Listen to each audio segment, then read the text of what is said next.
Hello மக்களே, சிந்து பைரவி அடுத்து என்ன நடக்க போகுதுன்ட்டு இந்த ஒரு வீடியோவில் ஒரு குட்டி ப்ரெமோவாக பார்க்கலாம் வாங்க. அதுக்கு முன்னாடி நீங்கள் நம்மளோட சேனலுக்கு இதான் ஃபஸ்ட் டைமாக வரதா இருந்தால் நம்மளோட சேனலை நீங்கள் சப்ஸ்கிரைபர் பண்ணிக்கோங்க, பக்கத்துலேயே பெல் ஐக்கானையும் கிளிக் பண்ணிக்கோங்க. வாங்க வீடியோக்குள்ளே போகலாம். ஆறுமுகத்தோடைய விவசாயத்தலை எப்படியாச்சும் காப்பாற்றணும்னு சொல்லிட்டு பைரவி போராடிக்கிட்டு இருக்காங்க. அவங்களுடைய நிலத்துக்கு போகிறாங்க. அங்கே இந்த வாழைத்தாறு இந்த கரும்பு தாருன்ட்டு எல்லாத்தையுமே நம்ம அறுவடை பண்ணி ஆகணும். பண்ணால் மட்டும்தான் இங்கே இருக்கிற எல்லாத்தையுமே நம்ம காப்பாற்ற முடியணுவாங்க. சஞ்சய் இருந்துட்டு அடிக்கிற புயல் காற்று மழையில் இது எல்லாம் செய்ய முடியாது பைரவின்றாங்க. இல்லை நான் அக்ரிகல்ச்சர்லேருந்து வர சொல்லியிருக்கேன், அவங்க நம்மளுக்கு ஹெல்ப் பண்ணுவாங்கன்னுவாங்க. இது வந்துட்டாங்கன்னொடனே அதுக்கப்புறமா அவங்களுடைய ஐடியாஸ் எல்லாம் பைரவி சொல்கிறாங்க. அதே மாதிரி வாழைத்தாறு இந்த கரும்பு இது எல்லாமே பார்த்திங்கன்னா அறுவடை பண்ணிடுறாங்க.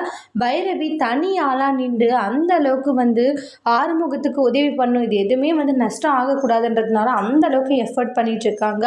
சஞ்சயுமே பைரவியை பார்த்து அப்படியே பெருமைப்படுறாங்க. இந்த அளவுக்கு ஒரு புருஷனுக்காக இவ்வளோ பண்ணுறா அப்படின்னு சொல்லி பெருமைப்பட்டாலுமே ஆனால் அவன் மேலே இவளுக்கு ஒரு பாசம் அப்படின்ற ஒரு கோபம் இருந்துட்டு இருக்கு.